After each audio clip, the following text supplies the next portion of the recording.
আমাকে একটা সত্যি কথা বলবি? আমি তোকে মিথ্যা কথাটা কবে বলেছি? ঈশার সঙ্গে তোর কোনো সম্পর্ক, আই মিন, মানে কোনো রিলেশন হয়েছে? বুঝলাম না। আই মিন, মানে ঈশা তোর প্রতি দুর্বল বা তুই ঈশার প্রতি এমন কিছু? অমিত, তুই গেছিস,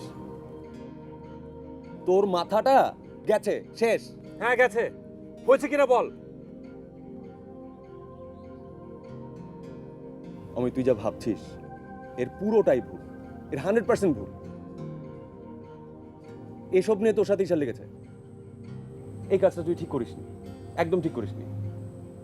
শোন, সন্দেহ আর অবিশ্বাস যে কোনো ভালো রিলেশন নষ্ট করে দেয়, একদম শেষ করে দেয়। আর ঈশা যে টাইপের মেয়ে, ও যে সেন্সিটিভ, ও যদি একবার বিগড়ে যায় না, তোর কিন্তু রক্ষা নেই। তুই ওর সাথে কথা বল,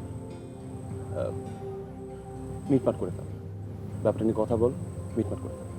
যা, আমি বলছি তো। যাই না। হ্যাঁ।